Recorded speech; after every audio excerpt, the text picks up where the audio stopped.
샬롬, 복되고 아름다운 목요일 새벽입니다. 오늘도 성령 충만함으로 승리하는 하루 되기를 축복합니다. 우리 사도신경으로 신앙 고백할까요?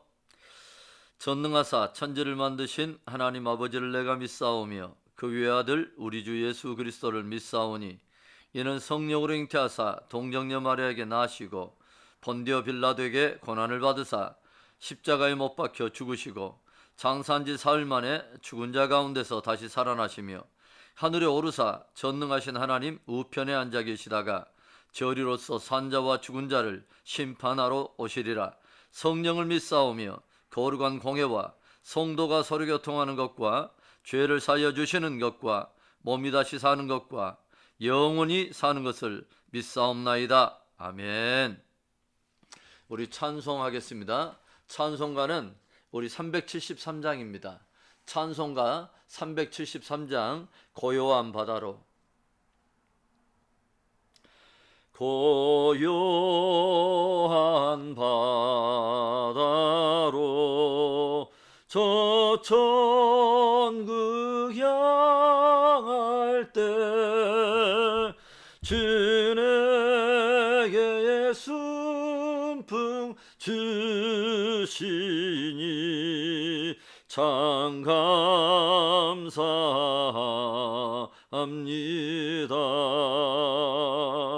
큰 물결이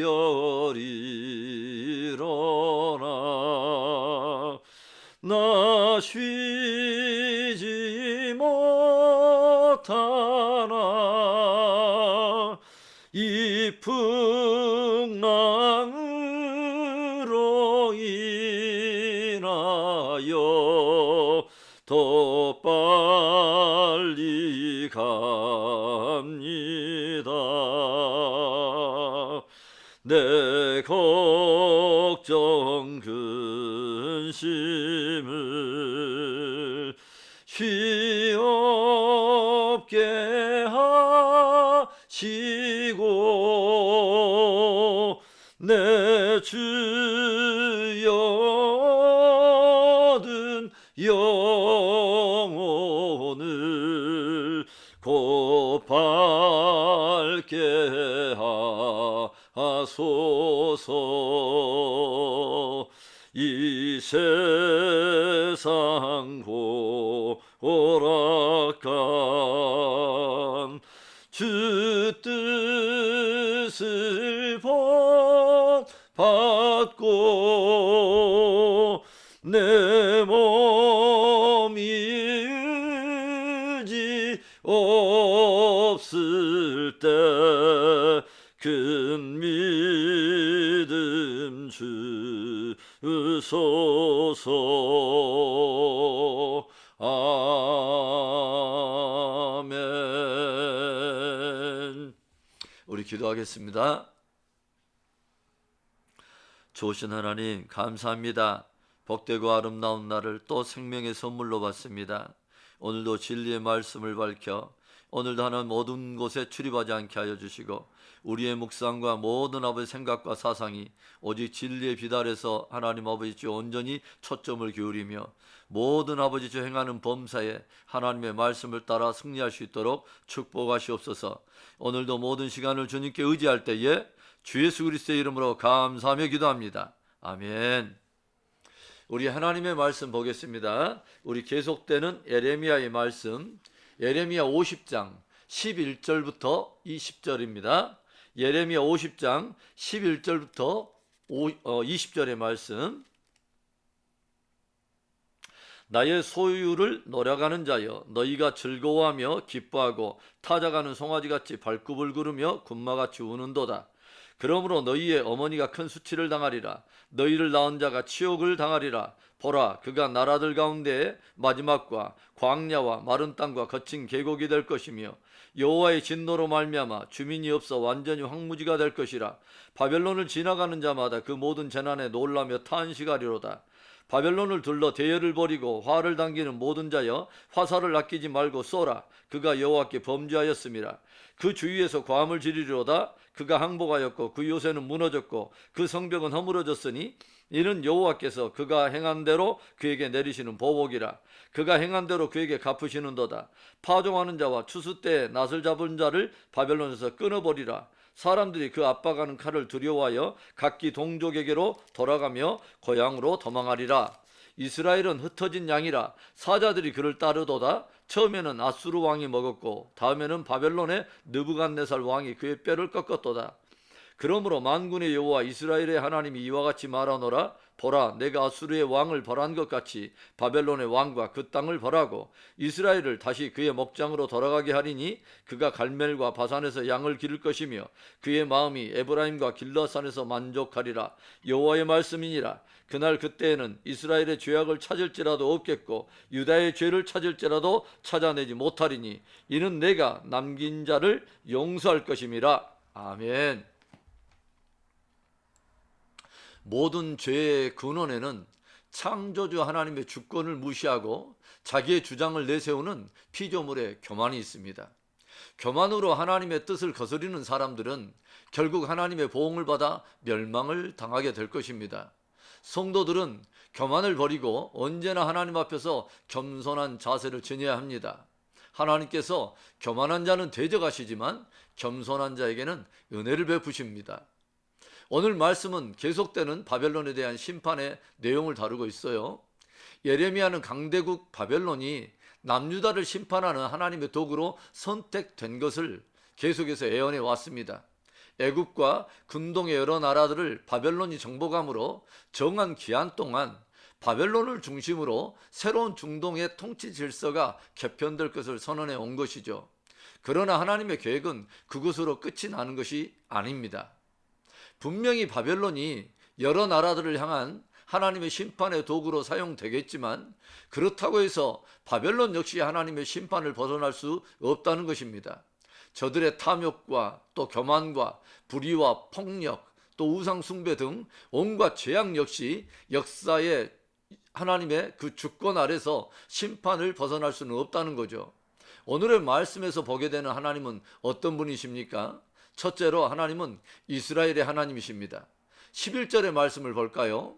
나의 소유를 놀아가는 자여 너희가 즐거워하며 기뻐하고 타작하는 송아지같이 발굽을 구르며 군마같이 우는도다. 오늘 바벨론을 향해서 하나님께서 던지신 첫 마디는 나의 소유를 놀아가는 자여 라는 말입니다. 바벨론은 하나님의 소유를 놀아가는 자였습니다. 그리고 저들이 하나님의 소유를 놀아가면서 어떤 태도를 지금 취하고 있습니까? 저들은 힘이 기뻐하고 있습니다. 이 말의 원적 의미는 기뻐 날뛴다는 의미로 주체할 수 없는 노래와 환호와 몸짓으로 기뻐한다는 그런 뜻입니다. 그리고 저들은 타작하는 송아지같이 발굽을 구르고 있다고 말씀하십니다. 타작을 할 때 이 곡식의 나달과 결을 분리하기 위해 서로 하여금 그 위를 걷게 하는데 이때 소들은 그 곡식을 먹을 수 있다는 소망이 있기 때문에 흥에 겨워 즐거워하면서 그것들을 밟는다는 거죠. 그렇다면 저들이 지금 기뻐하고 타작하는 이 송아지처럼 발굽을 구르며 군마처럼 울어대는 이유가 무엇입니까? 하나님의 소유를 놀아가면서 기뻐하고 즐거워하고 있다는 거죠. 여기에서 하나님의 소유란 무엇을 의미하는 거죠? 바로 남유다 백성을 의미하는 것입니다. 하나님과 언약을 맺은 그분의 백성 말입니다. 어린 양의 피로 구속을 받은 그분의 소유 말입니다. 출애굽기 19장 5절과 6절의 말씀을 보시면 세계가 다 내게 속하였나니 너희가 내 말을 잘 듣고 내 언약을 지키면 너희는 모든 민족 중에서 내 소유가 되겠고 너희가 내게 대하여 제사장 나라가 되며 거룩한 백성이 되리라. 너는 이 말을 이스라엘 자손에게 전할지니라. 하나님께서는 시내산에서 이스라엘 백성과 언약을 맺으시고 저들을 당신의 소유를 삼으십니다. 그런데 잠시 심판의 도구로 사용된 바벨론은 심히 교만의 목을 누리면서 마치 자신들이 의로워서 심판의 도구로 쓰임받고 있다고 착각하고 남유다 백성들을 짓밟으며 심히 기뻐하고 있다고 하는 것이죠. 그러나 하나님은 여전히 이스라엘의 하나님이십니다. 하나님의 여러 이름 중에 하나가 무엇인지 아십니까? 엘엘로의 이스라엘, 곧 이스라엘의 하나님이라는 의미죠. 하나님은 당신의 자녀들의 의와 참된 미래와 소망을 위해서 징계도 하시지만 여전히 당신의 소유인 자녀들을 사랑하신다는 것을 우리는 깊이 기억하며 신뢰해야 합니다. 하나님이 이스라엘의 하나님이라고 하는 그 말은 그리스도 예수 안에서 구속받은 바로 저와 여러분의 하나님이라는 그런 말이죠. 오늘도 우리를 깊이 사랑해 주시는 그분을 의지하고 승리하는 하루 되기를 축복합니다. 오늘의 말씀에서 보게 되는 하나님 어떤 분일까요? 둘째로 이스라엘을 위해서 보호복하시는 하나님이십니다. 하나님께서는 당신의 소유를 짓밟고 그 소유에 대해서 함부로 대한 바벨론에 대해서 마침내 혹독한 심판을 경고하십니다. 12절과 13절의 말씀을 우리가 함께 볼까요? 그러므로 너희의 어머니가 큰 수치를 당하리라. 너희를 낳은 자가 치욕을 당하리라. 보라, 그가 나라들 가운데 마지막과 광야와 마른 땅과 거친 계곡이 될 것이며 여호와의 진노로 말미암아 주민이 없어 완전히 황무지가 될 것이라. 바벨론을 지나가는 자마다 그 모든 재난에 놀라며 탄식하리로다. 하나님께서는 바벨론이 큰 수치를 당하게 되고 치욕을 당하게 될 것을 선언하십니다. 하나님의 소유를 짓밟고 기뻐하던 저들의 기쁨은 오히려 이제는 큰 부끄러움과 수치로 변하게 되고, 오히려 저들이 이제는 또 다른 심판의 세력에 의해서 완전히 황폐화되고 황무지로 변하게 될 것을 엄중히 선언하십니다. 그래서 바벨론의 재난을 목격하고 있는 이방 세력들조차도 그 모습을 보면서 두려워하며 탄식할 정도가 될 것이라고 주님이 들려주세요. 저들은 하나님의 소유인 유다 백성들을 짓밟고 또한 하나님의 성전의 기물들을 옮겨가는데, 나중에 그 성전의 잔들과 기구들로 어떤 짓을 벌이는지 아십니까, 여러분? 바벨론의 마지막 왕 벨사살 왕은 여호와의 성전에서 탈취한 그 잔들과 그릇들을 자신의 명예를 뽐내는 잔치상에 가져와서 술잔으로 사용하더라는 거죠. 마치 자신들의 우상이 이스라엘의 하나님 여호와를 이겼다고 과시하며 하나님을 심히 모독하고 있는 것입니다. 그런데 저들이 그렇게 교만에 목을 빼며 잔치하고 있는 곳에서 어떤 일이 일어나죠? 다니엘서를 보면 갑자기 저들이 잔치하고 있는 건너편 벽에 손가락이 나타나서 어떤 글을 쓰는 것입니다. 그 글은 메네멘의 대겔 우바르신이라고 하는 그런 글이었는데요, 다니엘이 그 뜻을 풀어서 왕에게 들려줍니다. 다니엘서 5장 26절부터 28절의 말씀인데요, 그 글을 해석하건대 메네는 하나님이 이미 왕의 나라에 시대를 세워서 그것을 끝나게 하셨다며, 데겔은 왕을 저울에 달아보니 부족함이 보였다 하며, 베레스는 왕의 나라가 나뉘어서 메대와 바사 사람에게 준바되었다 함이니이다. 무슨 뜻입니까? 이제 하나님께서 왕의 시대를 끝나게 하신다는 것입니다. 그리고 왕을 하나님께서 그분의 저울에 달아본 결과 왕으로서의 그 자질과 그 자격이 심히 부족함이 드러나게 되어서 이제는 이 나라를 메대와 바사 사람들에게 나누어 주신다는 그런 말씀입니다. 그리고 성경은 바로 그날 밤에 이 벨사살 왕이 죽임을 당하고 그 나라가 드디어 메대 사람인 다리오에게 넘어가게 되었음을 기록하여 들려주고 있습니다.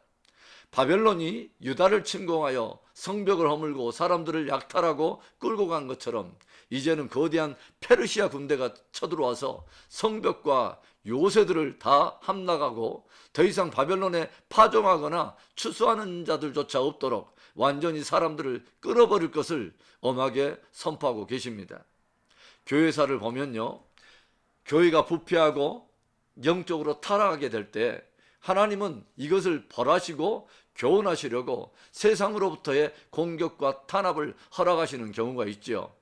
그러나 하나님은 그러한 세상에게 반드시 하나님의 백성을 압제하고 핍박한 죄값을 지불하게 하십니다. 그래서 우리는 하나님께로부터 어떤 징계가 올 때는 근실하고 또 겸손하게 마음을 낮추고 그 징계를 받으며 친히 하나님의 백성들을 위해 심판하시는 그분께 모든 원수 갚는 것을 맡기고 묵묵히 믿음의 전진을 해야 하는 것입니다. 오늘의 말씀에서 보게 되는 하나님 어떤 분일까요? 마지막 셋째로 이스라엘을 회복시키시는 하나님이십니다. 아멘. 오늘의 말씀은 바벨론의 심판에서 그치는 것이 아닙니다. 이제 이스라엘의 회복을 선포하고 계십니다. 이스라엘을 흩어진 양으로 비유하시면서 처음에는 아수르에 의해서 먹히고 그 다음에는 바벨론에 의해서 먹혔다고 말씀하세요. 그러나 하나님께서는 북이스라엘을 먹어치운 아수르를 엄하게 심판하신 것처럼 이제 남유다를 먹어치운 바벨론 역시 크게 심판하실 것을 선언하십니다. 그리고 이제 저들 가운데 억압되고 눌려 있었던 당신의 백성들이 다시 저들의 고토로 돌아오게 될 것을 희망으로 선포하고 계세요. 19절과 20절의 말씀, 이스라엘을 다시 그의 목장으로 돌아가게 하리니 그가 갈멜과 바산에서 양을 기를 것이며 그의 마음이 에브라임과 길라산에서 만족하리라. 여호와의 말씀이니라. 그날 그때에는 이스라엘의 죄악을 찾을지라도 없겠고 유다의 죄를 찾을지라도 찾아내지 못하리니 이는 내가 남긴 자를 용서할 것임이니라. 하나님께서는 이제 친히 당신이 목자가 되셔서 당신의 흩어지고 잃어버린 양들을 모아 당신의 목장으로 인도해 들이신다는 것입니다. 이미 에레미야 선지자를 통해서 예언하신 것처럼 70년의 정한 기한이 지나자 하나님께서는 저들 위에 지어진 모든 압제의 멍에와 핍박의 모든 굴레들을 다 벗겨내고 저들을 자유케 하시며 다시 저들을 언약의 땅, 저들의 거국으로 인도해 들이시는 것을 우리가 보게 되죠. 그때에는 이스라엘의 죄악을 찾을지라도 없을 것이며 유다의 죄 또한 찾지 못할 것이라고 말씀하십니다. 이스라엘과 유다의 죄가 실제로 없다기보다는 하나님께서 당신의 긍휼로 저들의 죄를 씻으시며 용서하실 것을 말씀하시는 거죠. 하나님께서 당신의 긍휼로 당신의 백성들을 깊이 품으실 것을 말씀하시는 것입니다. 그리고 이것은 장차 예수 그리스도 안에서 오직 그분의 은혜로 의롭다함을 얻을 그분의 자녀들이 완전한 구원을 얻게 되고 승리하게 될 것에 대한 한 예표를 보여주고 있는 것입니다. 할렐루야. 사랑하는 성도 여러분, 하나님은 처음부터 끝까지 이스라엘의 하나님이십니다. 바로 그 말은 처음부터 끝까지 구원받은 성도의 편에 계신다는 것이며 바로 저와 여러분의 하나님이라는 것이죠. 바로 그분이 우리들을 바르게 세우기 위해 징계도 하시지만 그분은 우리를 위해서 싸우시는 분이요 마침내 우리를 회복시키시는 선하고 좋으신 하나님이십니다. 오늘도 그분의 신실하심을 의지하고 신뢰하며 담대하게 믿음에 전진하는 승리하는 하루 되기를 축복합니다. 우리 오늘 말씀을 붙들고 우리 기도하며 나아갑니다. 여러분, 하나님은 이스라엘의 하나님, 성도들의 하나님이십니다. 예수 그리스도의 그 핏값이 우리의 정체성을 확증하고 있는 것이죠. 그리고 그분은 우리를 위해서 싸우시는 분이요, 그분은 끝까지 우리를 회복시켜서 마침내 당신의 형상을 우리 안에 이뤄내실 것입니다. 우리 오늘의 말씀을 소망으로 붙들고 우리 기도하며 나아갑니다. 좋으신 하나님 아버지, 감사합니다. 이스라엘과 남유다가 하나님의 선한 그 백성이었음에도 불구하고 하나님 영적으로 타락하고 우상을 숭배하고 불순종할 때에 이방 세력을 향해서 잠시 징계를 하나님 허락했지만 그 징계마저도 하나님의 깊은 사랑에서 나온 하나님의 사랑이었음을 우리가 보게 됩니다. 마침내 그것으로 인하여 순전한 아버지시여 의의 사람들로 빚어내시고 하나님의 사람들로 빚어내셔서 참으로 복된 미래를 또 희망을 주려고 하시는 하나님의 놀라운 섭리였던 것을 우리가 배웠습니다. 하나님, 오늘도 하나님은 우리의 하나님이시요 우리를 위해서 싸워주신 하나님이요 마침내 우리 안에 하나님 아버지 회복시켜서 그리스도의 형상을 온전히 이뤄내실 것을 우리가 신뢰하며 오늘도 담대히 믿음에 전진합니다. 오늘도 당하는 모든 일마다 하나님 아버지 그 모든 주권자이신 하나님 손 아래 있음을 우리가 기억하고 간구하게 하시고 기도하게 하시고 우리 하나님 아버지 주님의 뜻 아래서 승리할 수 있도록 축복해 주시옵소서. 이 예배에 참여하는 흩어진 모든 성도들의 삶 속에 오늘도 위로부터 부어주시는 은혜와 평강이 아버지 물처럼 강처럼 아버지 저들을 덮고 흐르게 하여 주옵소서. 오늘도 그렇게 하실 하나님을 찬송합니다. 하나님 아버지 코로나의 기나긴 시즌 동안 행여로도 뒤로 물러나지 않게 하시고 대선이 가까우는 이 나라에 하나님의 공의의 사람들이 서며 하나님을 경외하는 거룩한 사람들이 오 하나님 아버지 견고하게 포진하여 아버지 이 나라를 하나님께 올려드릴 수 있도록 복을 주시옵소서. 역사하시 하나님을 선포합니다. 찬송합니다. 예수님의 이름으로 감사하며 축복 기도합니다. 아멘. 우리 주기도문으로 우리 예배를 마칩니다. 하늘에 계신 우리 아버지여, 이름이 거룩히 여김을 받으시오며 나라에 임하옵시며 뜻이 하늘에서 이루어진 것 같이 땅에서도 이루어지이다. 오늘날 우리에게 일용할 양식을 주시옵고 우리가 우리에게 죄진 자를 사여 준 것 같이 우리 죄를 사여 주시옵고 우리를 시험에 들게 하지 마시옵고 다만 악에서 구하시옵소서. 대개 나라와 권세와 영광이 아버지께 영원히 있사옵나이다. 아멘. 하나님은 이스라엘의 하나님이십니다. 이스라엘을 위해서 싸우시는 하나님, 이스라엘을 회복시키시는 그 하나님, 바로 그분이 저와 여러분의 하나님이십니다. 오늘도 그 하나님을 바라보고 신뢰하며 의지하고 붙들고 승리하는 하루 되기를 축복합니다. 끝까지 승리하십시다. 아멘.